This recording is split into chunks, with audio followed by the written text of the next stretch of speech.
All right, welcome to another episode of the Agile for Agilists podcast. My name is Drew Podwall, and I'm here as always with our co-host, Brad Nelson. Hello, fellow Agilists.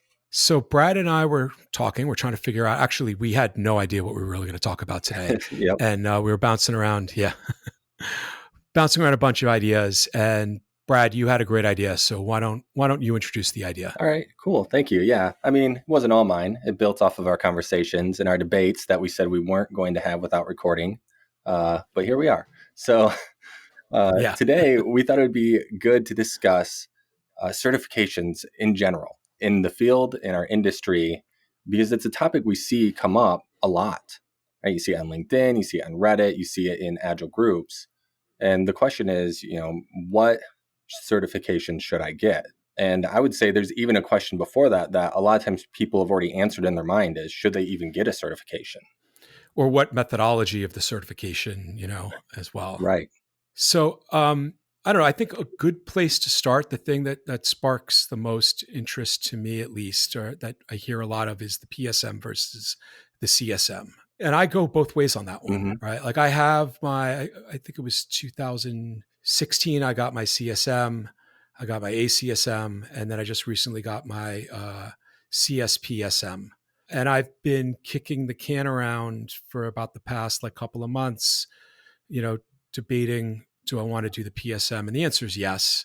It's just a matter of taking time for it. But what do you think about the nuances between the two? Yeah, it's a great topic. And it comes up a lot because I got my CSM first with my last organization, but my current one is a Scrum.org partner. And so we had multiple Scrum.org trainers on staff, which means that we taught those lessons. And so those were the ones available to me. Those are the ones we encouraged, we sold, we supported.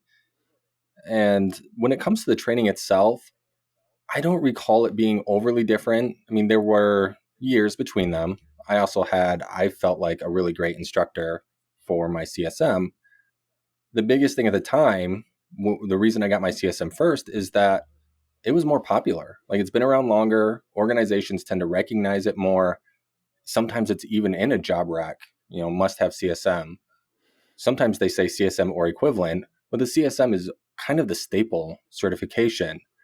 And in my mind, and from my experience, a certification is better at getting you in the door and getting you past the resume machine that they're using and HR, more so than necessarily proving hey, I know this, and someone's going to hire you just based on that.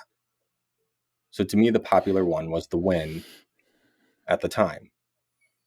Now, I will say the PSM is harder. The test is harder, right? That's subjective. It was really easy for me. I'd been practicing Scrum for years when I took it. But there were more questions and it was harder and there's a higher fail rate. So some people say it's better because of that. The thing that I personally like about it is that you don't have to take a class to take it and it's relatively cheap.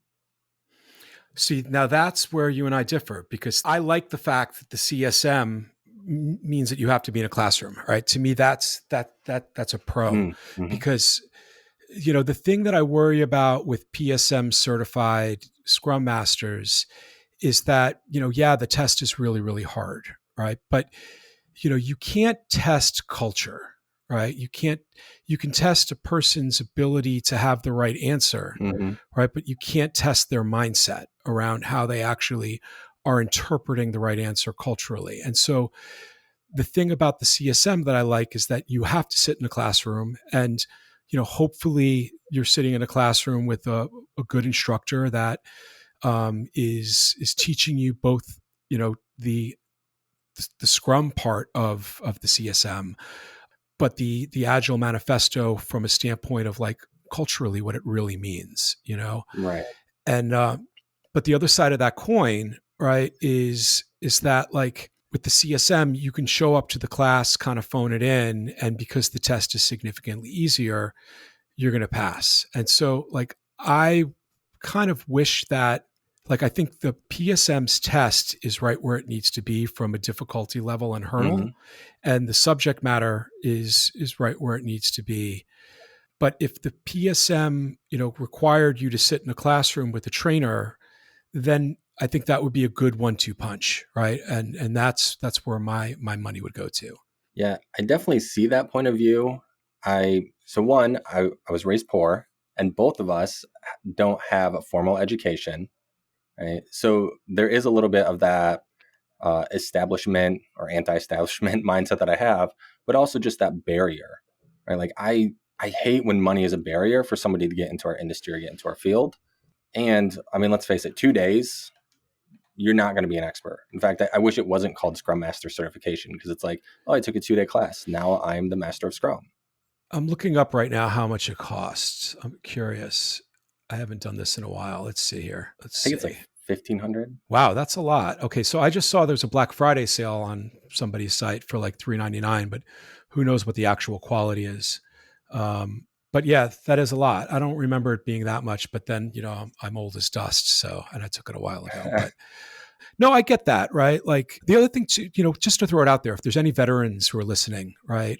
Every time I've signed up for a certification, I reach out to the training company and I'm like, I'm a veteran. Can, you give me a break? Mm-hmm. And then also, like there's a lot of companies out there, most of them nowadays, I think, they give you a training budget of like, maybe $1,000 a year or, $500 a year.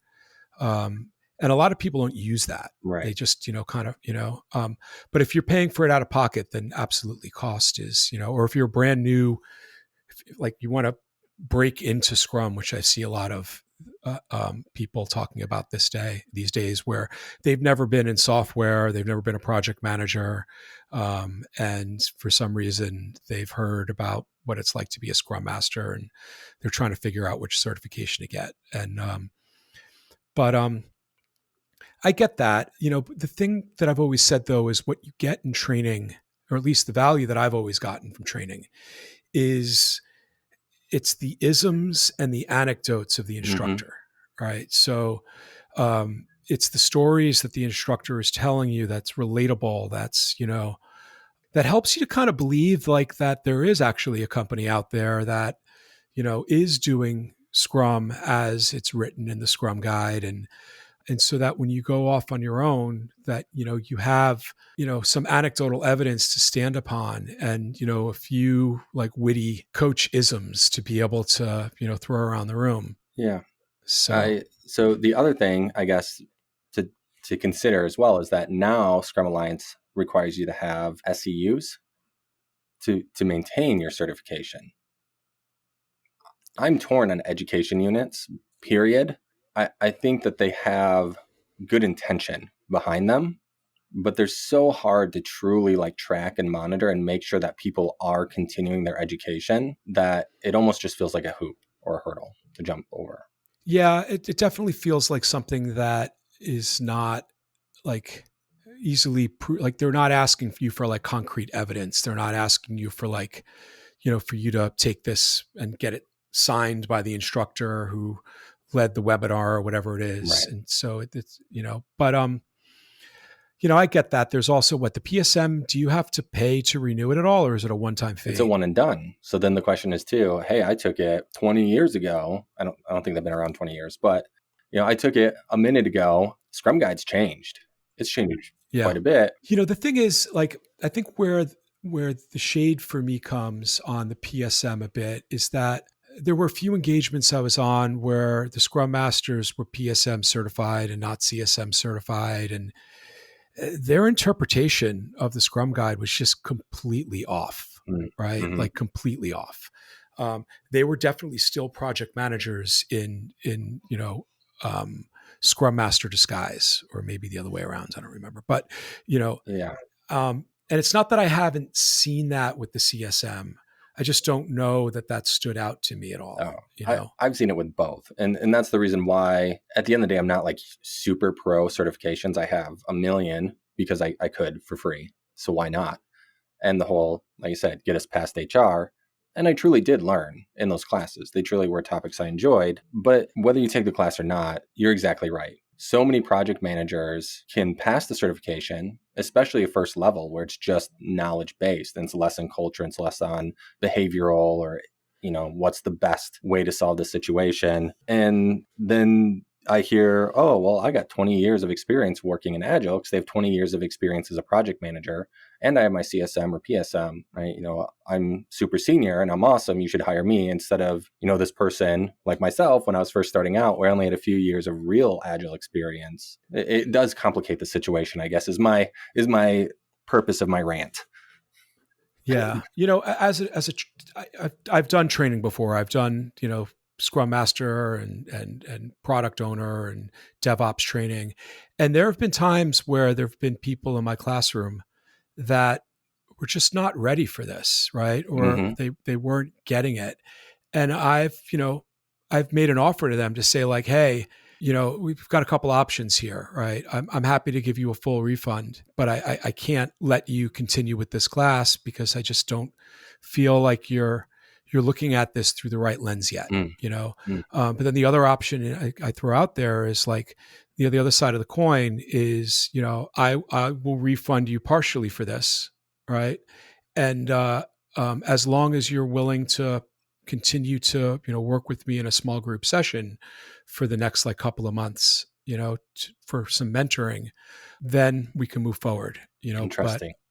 I just, there's the ethics of it for me as a trainer, right? Like, and I've like definitely been on engagements before where like I worked for a big consulting firm and the client that we were consulting for wanted us, they were tired of spending the money to have us do the training.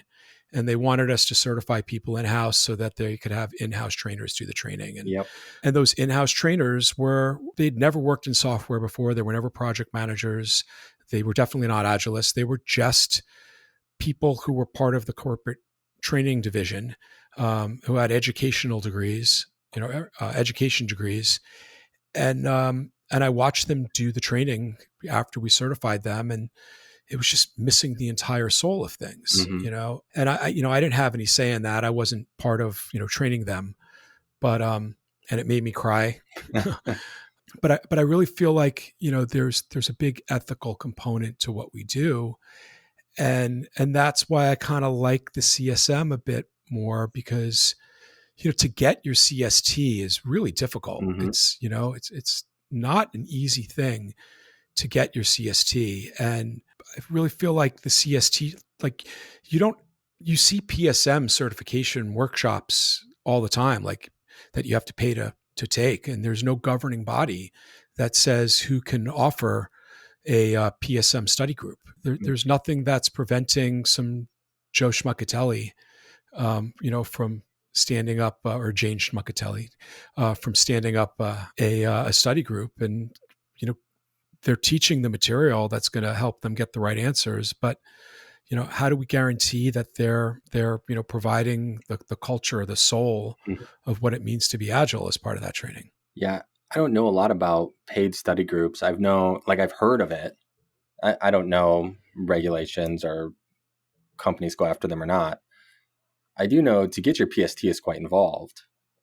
I think the CST is harder. From my understanding, the CST, you kind of have to be friends with other CSTs. So you kind of have to be popular. You have to, absolutely. I've kind of been going down this road a bit, and you definitely need somebody who's going to bring you into their inner circle and take you under their wing a bit. And but like, along the lines we were talking about, like when I was like last month trying to figure out, do I want to take my PSM or not? The first thing I did was, I wanted flashcards. I wanted flashcards that I could hold in my hand. And I was like, somebody out there must have made flashcards. Now, like I could find like flashcard apps, right? And then I was like, all right, well, maybe I'll just look for books. The thing is that like you go on Amazon or any of these websites, and there's like a whole myriad of books that are called PSM Study Guide, Mm. right? But again, like it was really hard for me. I didn't successfully find, like I was looking at reviews, I was looking at like what people said. Some of them didn't have any reviews at all. I would try to Google the author and find their like LinkedIn page. Like some of them, when I found their LinkedIn page, like it didn't even seem like they were agilists at all. They were just like authors. And so, to me, I still go back to this idea that at least with the CSM, there's a face-to-face gateway who's the trainer, who hopefully has some ethics.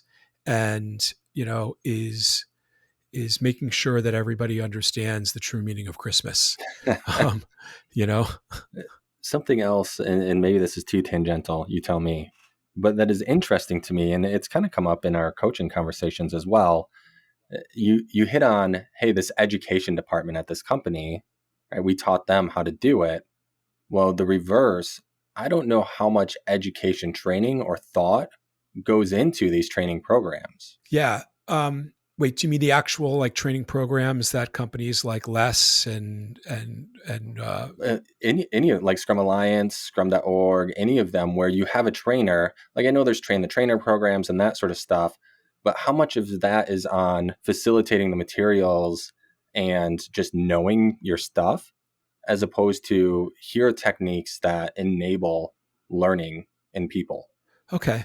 Well, so I've got some thoughts on that, actually. Of course I do. Um, so first of all, like recently I started going down the path of trying to figure out how to become a CST, Mhm. right? And in order to become a CST, you actually have to present your material. Like, so Scrum Alliance, as a trainer, they don't give you a deck Mhm. that you then Mhm. take that deck and you're like, all right, slide number one, slide number two. You have to create your own material. Interesting. Um, and so in order to become a CST, you've got to first create your material, right? And there's very specific criteria. I'm embarrassed to say I don't remember what it was, but they break it down. I think there's three criteria for each of your lessons that they're looking at. And I think it has something to do with like a tactile activity, like auditory, and visual. But that's totally, I butchered it. But Yeah. so they're gauging you like big time on your presentation skills. Now, the other thing is that, and it wasn't mandatory, but right after COVID hit, right? Safe, right? So I'm an SPC. Mhm.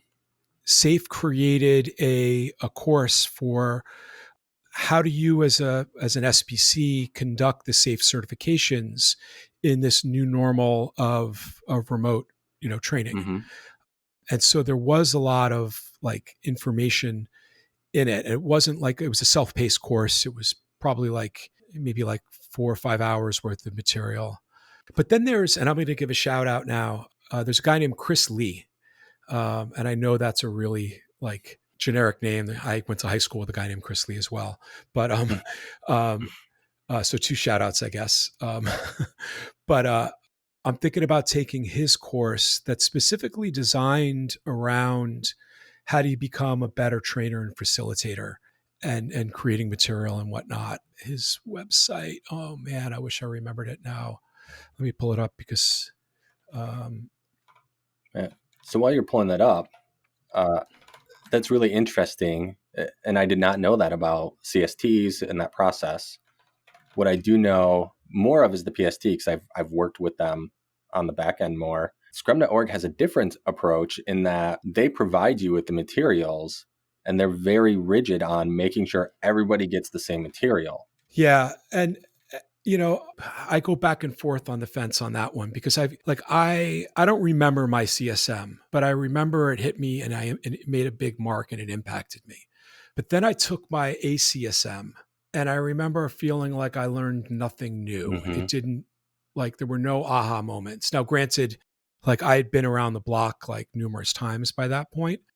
But then I recently took my CSP CSM with Arlen Bankston and I just remember being like having my mind blown, right? Like the the idea of them not providing the CST trainers with a concrete deck, to me there's a pro and a con to that, Mm-hmm. right? The pro to that is that you get diversity within the way that people are, presenting the material. Right. Lots of different exercises and activities out there, which really I think stimulates innovation within our industry as well, right? Mm-hmm. Um, but the other side of it is like, and I don't remember, and I'm not going to say who it was, if I did, but when I took my ACSM, I don't know if it was that I was so advanced at that point that like that the syllabus really didn't have anything much else for me to offer.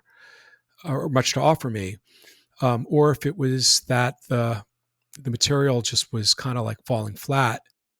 With Arlen, and what I said to him in the feedback is like a lot of the concepts that you were teaching in the syllabus, like I already knew, but the way that you facilitated the class and led the discussions and, asking open-ended questions to help bring us in and have collaborative discussions helped me to then reframe what I already knew into ways that I didn't already know. Mm-hmm. And so I really appreciated that about his class. Yeah.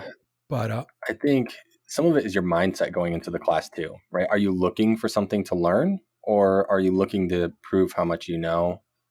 I definitely, especially early on, got stuck in the latter kind of mindset of like, this is just a checkbox for me. I've already been doing this. I already know all this stuff.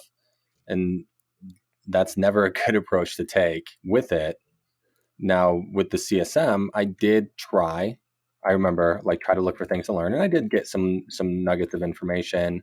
Angela Druckmann was my trainer for the CSM, and she had done like work with Intel, and she had some really cool applied conversations and stories. But for me, like I had already been a Scrum Master for 3 years. I'd been in Agile for a minute, uh, BA, QA, and Scrum Master. And I already had my SASM from SAFe. So I felt like I already had a lot of those things. For me, it was more of that checkbox. And then the PSM I had to take in order to move on to the PSM2 and PSM3. And it was very much a similar feeling, but I was also sick during that. Like, this is before the pandemic, when we went to work when we were sick. So don't send me any hate emails. But I was sick. And so like, I remember like barely being able to keep my eyes open. So that probably didn't help. yeah. Well, real quickly, just getting back to it, Chris Lee, Sparkplug Agility. He's got a great program. I'm considering signing up for it in January. But the other thing that I wanted to throw out there along those lines is coaching from the back of the room training. Yep. That's really valuable as well, and I've considered looking into that. But getting back to what you were just saying, the worst thing to do, I think, is to get the certification just to have the certification. I see a lot of that, right? Like Pokemon, got to collect them all. Yeah. Well, not just necessarily. I mean, I have too many, right? I'm definitely like I could be considered a collector, but but I've been very strategic about the ones that I've been collecting, and I always like, whenever you go for training, you've got to research the instructor, right? Because that's what's going to determine the material, right? Like, and how great an experience it's going to be and what you're going to get out of it. So, I tend to look for training with specific people because, I want to soak up some of what they've got, which is how I got into the Lisa Atkins training course that Agile Mastery is running again as well. Awesome. But yeah, it's definitely, it's all about the trainer. So now, the other thing to think about, right now we're just talking about the Scrum Master certifications. What do you know about like, I did get my CSPO and I think you have that as well. I'm Right? my PSPO. Or PSPO. Yeah. So I have the scrum.org version of it. The scrum.org. Oh, gotcha. Yeah. Okay. Yeah. I wish I knew more. So I recently finished up McKinsey has their product academy. Mm-hmm. It's a very basic product academy that, talks about like the different stages of product development and, whether it's viable or feasible or desirable and things like that. It was interesting. It was good. That's definitely, I think, like a certification that I didn't learn a whole lot in it. I knew I wasn't. I did it because I wanted to have a McKinsey certification and it was free. What about some other, do you know of any like training boot camps specific to product owners? Well, I do want to say first, there are other companies that offer Scrum training too. And my opinion kind of on it, and maybe it's elitist, is you choose one of the ones that the founders own, right? Like nobody's going to know the material better than the people that wrote it. Okay, so let's go back to this then, because that brings up something really important, right? I forget how many founders, but there's a good amount of founders out there that are like, SAFe is not agile, right? There's a lot of people who say that, but I think that SAFe definitely has its place in the world. I think that SAFe definitely is agile. It's just that, like, we were talking about this earlier, and I'm cringing saying this into a microphone that's being recorded, right? But like, there's nothing in the Scrum Guide that talks about scale. And then you've got Nexus, which is great, Hmm. right? Nexus is fantastic, but like, okay, so it could scale to what? I think it's like 3 or 6 teams. Oh gosh, you're gonna put me on the spot now because it's been a minute. I think it's 6. Yeah. Well, either way, 3 or 6 teams, it's not a whole big difference between the two, right? But and so like let's say we had an enterprise level organization, one that was founded before the technical revolution, right? Like GE or Johnson and Johnson, or any of these big companies, right, that have been around forever, that still fund technology as profits or cost centers, and their business units as profit centers. And so like, we convince them to say, all right, this project that you're working on, it's really a product, and let's organize into 3 to 6 Scrum teams and use the Nexus framework. And that would work really well. I really believe that that would work really well, except that like literally 1 degree above that team is likely going to be a program manager, or maybe multiple program managers, and lots of business stakeholders who are funded out of a profit center who don't know anything about Hmm. Agile, and they don't care about it because all they're doing is like back of napkin scratching out like a set of requirements, chucking it over the fence, that this is the thing that the engineers do. I don't know technology. Yeah. Let's let them figure it out. And and to me, the reason why I think that SAFe is agile is that it's the only methodology that I know of out there that really has a tiered approach that allows for an enterprise organization to glom onto the agile synapses at their level, right? Yes, it's not a lightweight framework, right? And it is a heavy process and comes with heavy tooling. But I still believe that it improves individual interactions, over processes and tools significantly. Because the reality is like a company that big can't sustain on just the Scrum Guide alone, or less, or disciplined agile, right? Like, and I get heated about this, and I'm passionate about it, and um, Yeah. so I didn't know if we were going to We're, go there or not, but we're we're here. going to jump around a bit, I think. So, first of all, it's 9 teams in Nexus, and I knew that. I almost said it, but shame on me. Uh, Okay. I was more referring to not necessarily other flavors of Agile, but there's a company, Scrum Inc., and I've seen other ones out there where it's like, it's not Scrum Alliance, it's not Scrum.org that are teaching Scrum. And those are the ones where I'm like, I personally would not go that route. I would, like I said, I would choose one of those two. Now, if you want a different framework like SAFe, I wouldn't get training from not the Scaled Agile Academy. Like Dean Leffingwell is a huge Agile nerd, right? He loves it all. Whether or not people love him in return is up for question, right? Yeah. Yeah. So, Scrum Inc., right? I have no idea what the quality of that training is, what they're, you know, I don't know anybody who's come to me and said, oh, well, I've got my Scrum Inc. certification. I've seen it pop up on LinkedIn where I see somebody on my network and they've got whatever the Scrum Inc. Scrum Master certification is now. Mm-hmm. It hasn't been anybody that like caused me to scratch my head and be like, I want to know more about Right, this. right. So, if prove me wrong, but Yeah, like yeah. it Prove us doesn't. wrong. Reach out to us. Tell us how great it is. Maybe we'll have you Yeah. on. Yeah. I mean, like I haven't, like, have you heard anything about any of the founders making commentary on the validity of Scrum Inc.? Well, I mean, we play golf every Sunday, and it just hasn't come up. That's because you're so focused on your short game. So Yeah, yeah, exactly. No, I haven't really heard it come up in any. I can't even say I've had a conversation with trainers about it either, and I don't know if they would openly say anything because they're nice people. But we don't have to be yeah. nice. It's our podcast. It's like riding a moped, right? Unless you're European, you don't want anybody to see you riding a moped. There you go. um, So, the other thing that I wanted to bring up, like about safe, right? Or maybe not even specifically about safe. Let's just strip safe out of the equation.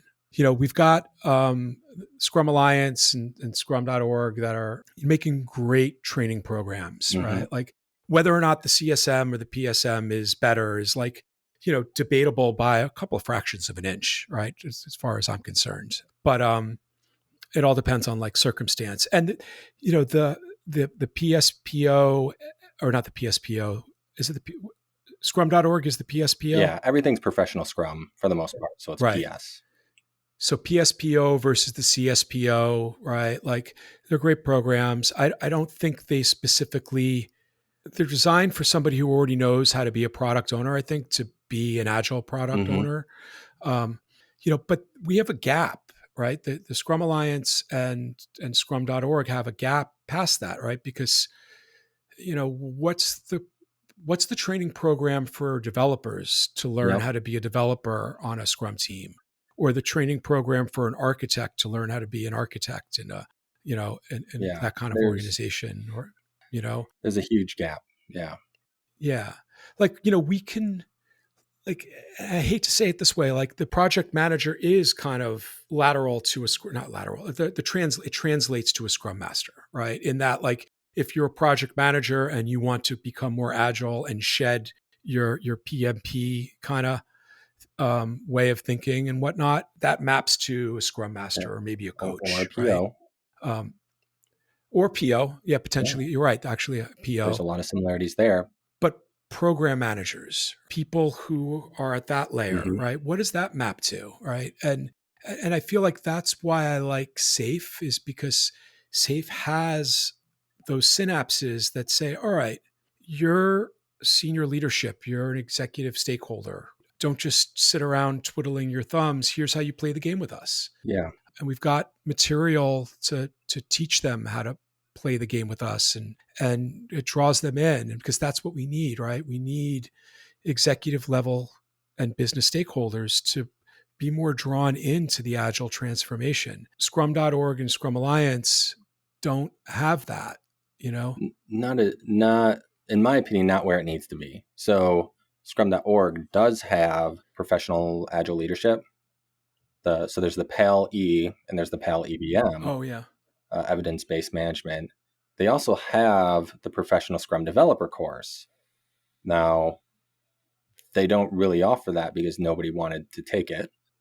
So like I have the certification for that because I waited a long time for my trainer at my company to be able to sell a class, and he had to keep canceling it because nobody, I don't know if I'm supposed to say this, but nobody wanted to take it. So like he doesn't work at our company anymore, but and it was much more involved. They actually showed coding in it. So I've read, I didn't get to experience it. And so I ended up giving up and taking the class.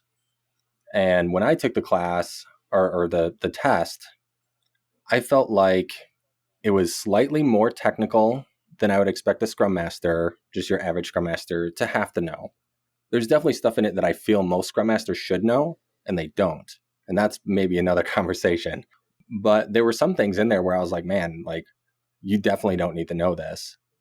But because I didn't get to experience the coding part, I don't know how hands-on it really went into these ideas, or if it was all super high level. Well, okay, so like I remember my transition from being a project manager to a scrum master, right? And like it's this awkward place where, you, like, one, if you haven't seen it work, right? If you haven't worked in an organization that is running scrum and in a healthy way, or semi-healthy way at least, right? It's all just like conceptual to you, Mm-hmm. right? And I remember, like, I was a project manager for many years, and trying to figure out how I was going to cross that bridge. The thing is that the Scrum Master certifications, whether it's the CSM or the PSM, that's the other end of the bridge, right? Yeah. And so it gives you this anchor point to cross and go on that agile journey on the other side of the bridge. I think that we're not really like they're not really marketing these leadership level courses properly, in a way. Like we need to get courses written in a way, like in a bridge like way, that says, all right, if you're a program manager, here's a lesson plan for you that'll help you cross the bridge Hmm. on your agile journey, right? Or your portfolio manager, and I know that like portfolios and programs, like that's not Scrum, right? Yeah. Like it's not. But it's unfortunate. Like that's the world right now, and we've got to transform the world, right? Like, yeah, it would be amazing. Like we could start a new company today and we can probably have like maybe 15 employees when we start or 3 employees when we start, and we could decide to use Scrum. And we have an opportunity to scale up into a organization that has Scrum within its DNA, Hmm. right? And we would probably never have a portfolio. We'll probably never have a program. Even once we hit the 500 employee mark or 1,000 employee mark, or like we'll just have value streams, right? And we would hire people on the business side, not just for their subject matter expert in their specific area of business, but also for their technical competency, for their product development competency a bit, right? Hmm. And likewise on the technology side, like we would hire great technologists, developers, engineers, testers, not just for their subject matter expertise and in developing code and testing code and architecting frameworks and whatnot, but also for their business competency, right?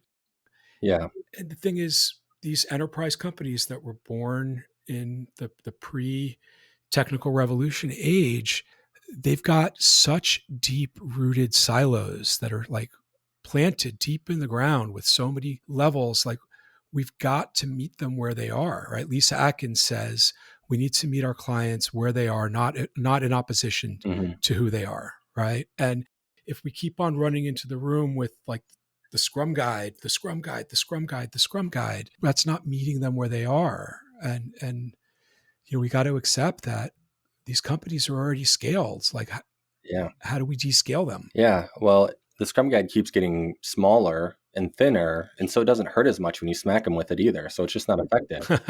Um, it's actually one of my complaints of Scrum. When we look at the statistics out there, you know, Agile is prevalent at this point. Pretty much every company's trying it somewhere, and most of them are either doing Scrum or doing something with Scrum or based on Scrum. It's like 80 some percent of organizations are doing some Scrum like Agile approach, but the Scrum Guide is very small. It's very lightweight on purpose. They want it to apply to everyone. But the problem with that is that, right, it's Agile software development. We come from software development. There are things like we just discussed, training developers, training product owners or product managers, right? If you're really in software development field and you're not just doing Scrum, you have managers, owners a Scrum thing that gets overlooked and glossed over. And then I think that's where we get these dangers of someone like a project manager, we're picking on them today, gets this certification and they're like, I know the Scrum Guide, I know Agile. If we just implement this framework, check the boxes, we're now Agile. And there's so much more to it. And that is the thing that I appreciate about SAFe, is that SAFe seems large, seems massive. That's because there are so many best practices and so many things that you need to be doing across multiple disciplines, multiple layers, multiple roles to truly embrace agility.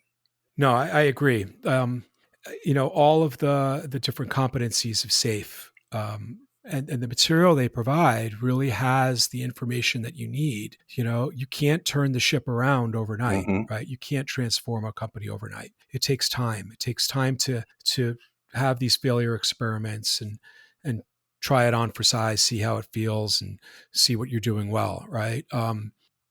But yeah, it's the only framework that I know that is attempting to try to meet an enterprise level company where they are. Now, something you said earlier triggered, I recently read Jeff Sutherland's book, Scrum, the Art of Doing Twice the Twice the Work work in in Half half the the time. Time, Yeah. and he talks about the use case at the FBI where, he downsized the whole division Hmm. that was building the software to like I think like 20 people, and they were able to get it done. And it's like, okay, that worked really well because you had somebody who was proven industry thought leader to be able to step in and say, all right, here's where the buck stops. This is what these guys are going to do. And this is what you guys are going to do to support these guys. And this is how you're going to leave them alone. And this is how you're going to engage with them. Right. And that role, that person isn't always there at the enterprise level company. Because, Yeah. And is that coaching? Right. It's telling at yeah, that point. it is telling at that point. But, I think that I think his role, it sounded like, was not to come in as a coach. It was to come in as a delivery, I Teacher. want to say manager, Yeah. but, delivery vice president or whatever that is, whatever level it was. And, just like enterprise level organizations have so many silos now, so many layers within the silos.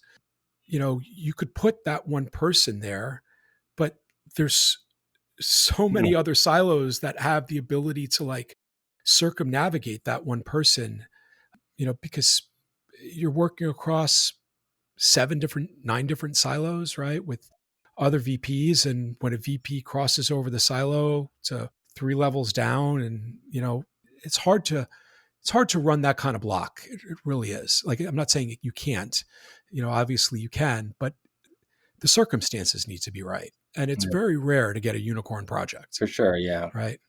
Yeah. I mean, several topics in this conversation that we could go down, but I have in the past called SAFe a gateway drug to agility more than once, because I see that. And I think that's kind of the argument you're making as well.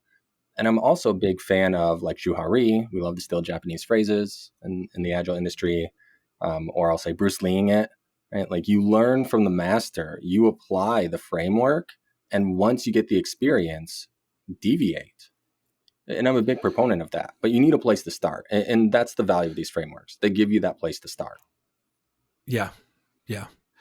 Well, the last thing I think on that topic, right, is it's just something I've been thinking about recently. But SAFe is designed where your teams could be Scrum or Kanban teams, right?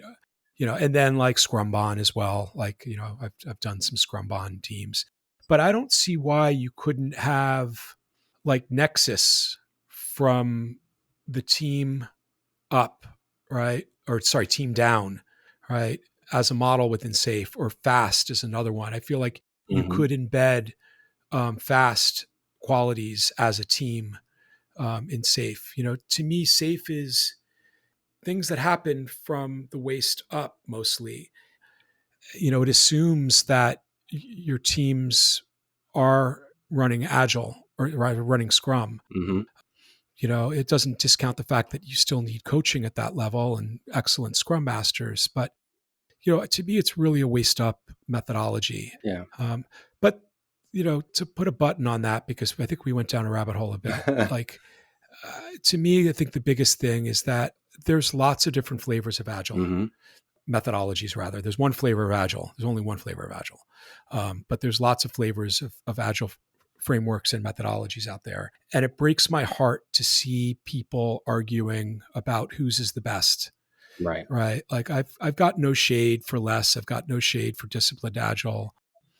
I think the Scrum Guide in its simplicity has a lot of perfection to it. But I think that in its simplicity, because it's so simple, like as you said, it leaves room for interpretation from the waist up.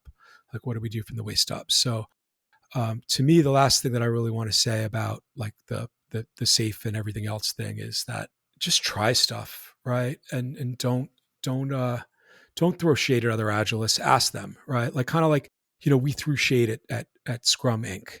And that was probably bad of me, Right. Yeah. So I apologize for that. That's an example of what I don't like. I don't like when people are throwing shade at other organizations. I don't know anything about it. Like, you know what? I'm going to make a commitment to learn a bit more about Scrum.inc. Okay.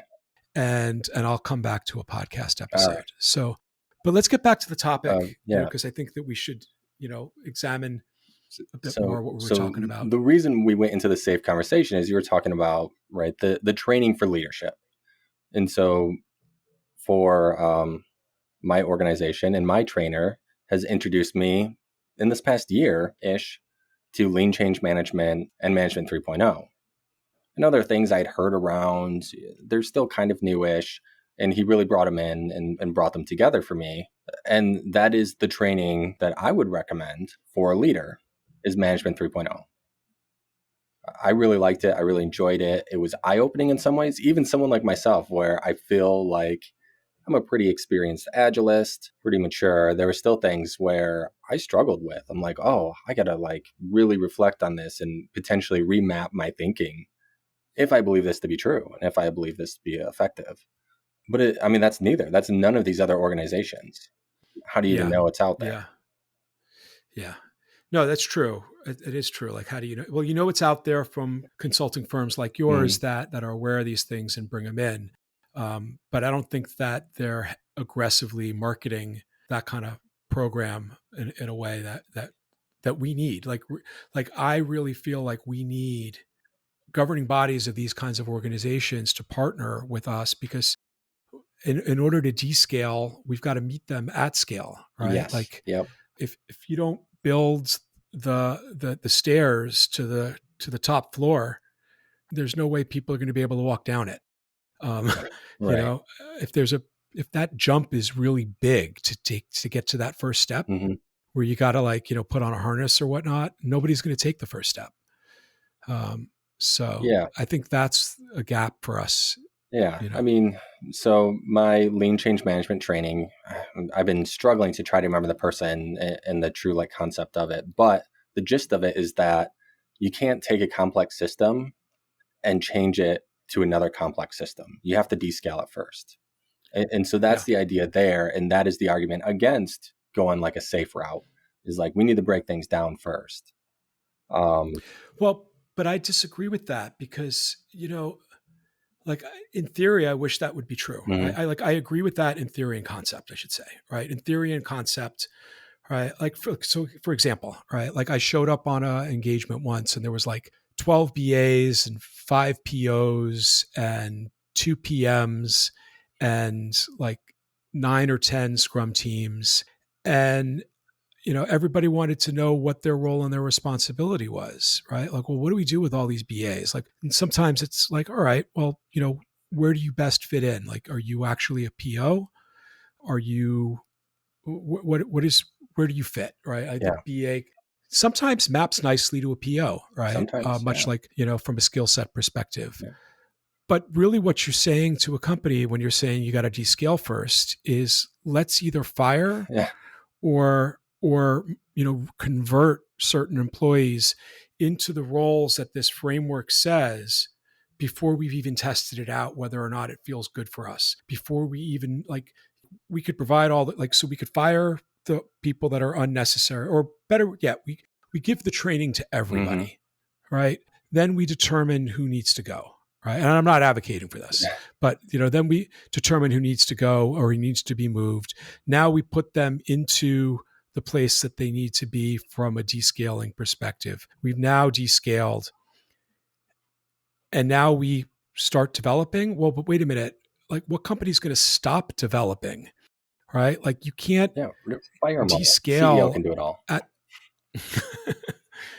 so Yeah. again, that's why I get back to safe, like maybe hopefully in like version 6.0 of safe, like they add like, all right, here's what happens once you've gotten really good at Hmm. this, right? Like here's the pathway to now descaling. Maybe that would cool the jets of some of the naysayers to saying it's not really agile, right? It's because at the way it looks like right now, right? It's like it's not agile, right? It's not Scrum. It's a very big, like you said, a gateway drug towards it. Yeah. You know, Yeah. And we talked about this in, I think, my background episode for lean. And is that like, what is the bottleneck? And I think what we're saying and what you're saying is that the bottleneck really is getting leadership and getting a large organization on board, getting them to start trying this stuff. And so I would agree, right? We have to yeah, truly paint the picture of what our bottleneck is and not get so hung up on this is the one thing. Like, you're not Scrum to the book, so right? You're not agile. Well, most companies aren't Scrum by the book. Like, let's just be honest. And that's an argument with SAFe too. Like, oh, well, the product owners aren't truly empowered. How many organizations, listeners, how many organizations have you worked in where your product owner was truly empowered and it was the only job they had? I bet it's very slim. Yeah, I've never seen that. I've really never seen that put into play in that way, where the product owner had full autonomy to explore their space and come up with problem statements and hypotheses and develop their own personas and customer journey maps and or user journey maps and empathy statements and stuff like that. But I know that there are companies out there that empower their POs Yeah, or maybe product managers to do that. probably not Fortune Um, 500s. yeah, yeah. I mean, SAFe doesn't. I mean, SAFe encourages it, right? But SAFe encourages a product owners to work with the product manager to work in that way, Mm, and it encourages the business stakeholders to make the space for that to happen.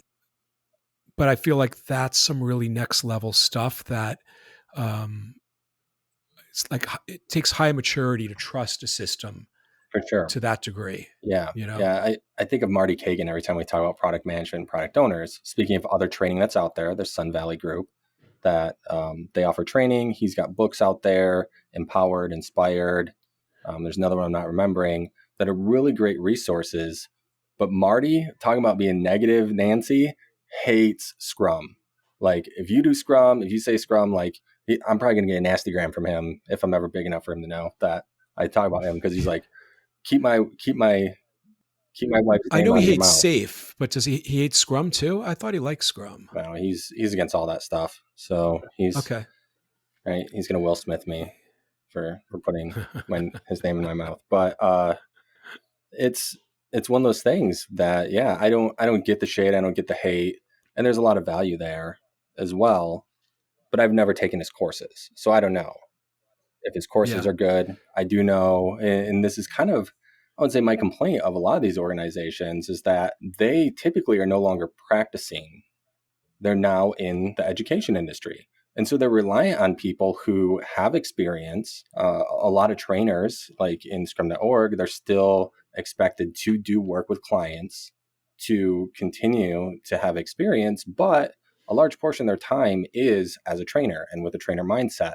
And they get so hung up on only approaching things from this way. Well, and that's where I think a great place to land this is that it's the external communities of practice that you can find as a Scrum Master or as an Agilist, right? So, like I brought it up a bunch of times. I'm part of the agilemastery.com group. It's a wonderful community of Scrum Masters and Agile coaches. I don't think we have too many like developers or engineers in there, but it's a community of practice. And we've got people of all levels of maturity and skill set. We've got some project managers in there who are interested in becoming more agile like. And so in augmenting whatever you choose, whatever certification you choose, that's the biggest thing, Mm, right? Is finding your external community of practice. Hopefully you'll find an internal community of practice as well for other scrum masters or other product owners. But you're right. Like the trainers who are now just educators, right? Or the godparents, our godparents mhm. who are now, they are a little bit out of touch. I did take a Marty Kagan course once. Um, and, uh, and I remember being very offended by a lot of it. But I also remember feeling like, all right, wait a minute. If we could remove some of the negativity in what he's saying about the way of working that I love to work in, that it would blend really well with it. Mhm. Yeah. Um, there's good information everywhere. There's lots of certifications. PSM versus CSM. I think it's you're splitting hairs. It depends on what your goal is, what your outcome is, what you're trying to do with it. For me, I think I like classroom training because I get to have that one-on-one question Mhm. and answer time. It sounds like Brad, you like the ability to have something that's cost effective and yet challenging. Correct. That Yeah. So so, but it's the it community is. is Yeah. really Getting out there and doing it and having conversations with other Agilists, open-minded conversations, challenge yourself to look at things from a different way, to learn other people's constraints. to apply things in different ways is the ultimate way to learn this stuff. Yeah, there's so much information out there. Like there's the Henrik, and I don't know if I'm going to say his name right, but Henrik Nieberg's like video series on YouTube. I've learned a lot from that. Go on YouTube, go on Reddit, ask other people, what certification they liked. Mm-hmm. But most importantly, like if you're going to do one with a trainer, ask them what trainer they liked. Yeah. Ask them if they like their trainer or not. So, Yeah. And well, ask or look at what is the trainer's experience. yeah. Yeah. Well, Brad, this is the first episode where we've actually hit the 1 hour mark. We have, and there's a couple of things we didn't even touch on yet. So, yeah. So maybe we'll come back to those. Well, do you want to list them out so we can remember them? Well, so the one we didn't talk about, which I think is a big one right now, is IC Agile. Oh, yeah. So, and I mentioned Lean Change Management. I know Lean Change Management has been working with them to kind of port their stuff over there. I don't think, what is his name? Short? I forget the creator, but I don't think he wanted to be in the business of certification. So he's working on partnering with them. There's business agility stuff there. There's coaching. There's a lot of stuff at IC Agile. And from what I keep hearing, it's one of the higher respected organizations in the industry right now. I've taken a couple of certifications through Damon Poole and Lisa Atkins. Mm-hmm.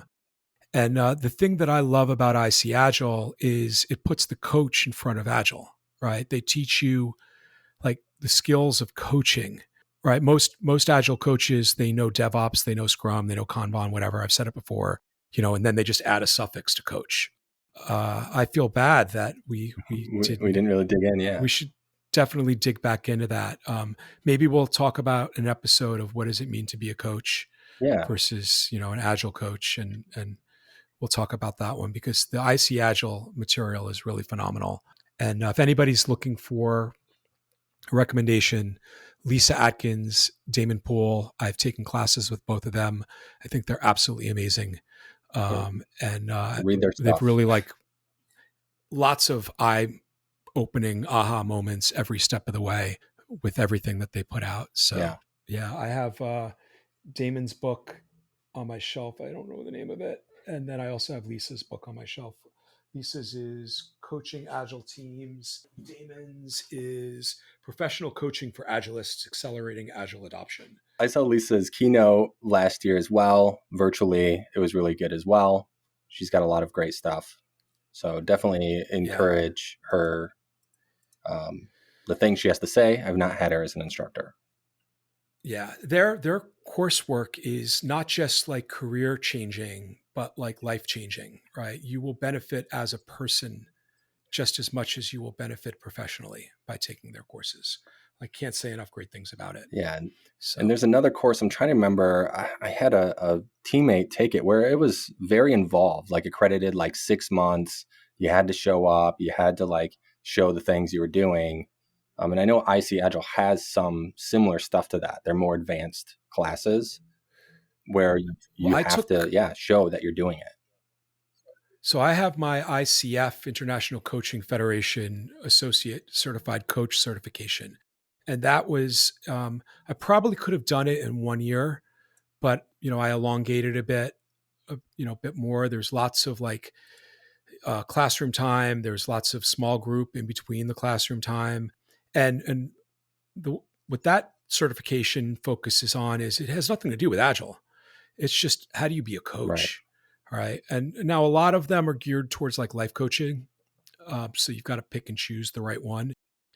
Damon does have an ICF ACC program as well, which I didn't take and I wish I had because that one would have been really valuable. But the one that I took was completely agnostic to Agile, and it was focusing on core energy coaching. In that it's your thoughts and your feelings either lead to action or inaction, right? So and that's true in the workplace, right? Like if you're trying to influence change, right? They're going to have some sort of emotional feeling about like that change. Maybe it's fear, maybe it's distrust, maybe it's, jealousy. Then they have thoughts based on that as well. And helping people to understand and speak about their thoughts and their feelings will help you to coach them to drive them towards actions. So, yeah. And I had my CAT and ENT, so the not as applied versions, right? More the classes, the introductory prereqs for that from my teammate, Ken Rickard. Try not to plug my company too much in this, but Ken's an awesome dude. And he does take more of like a business agility approach to it. So it's less just coaching in general, although it's very heavily on that. And it's more on, how do we introduce change into our organizations at a leadership level? yeah. Yeah. So, all right. Now we've gone over the yep. And I didn't hour. even I mention think we should PMI button yet. it up. So that's a whole nother Yeah. one, Well, but maybe it's for the yeah, best. We've already that kind of, dumped on Scrum Inc. So yeah. All right. I think we've said enough. I think that this was a great episode. Brad, thank you so much for being my partner in podcasting. Thank you, Drew. Yeah. Have a wonderful weekend. Thank you. You too.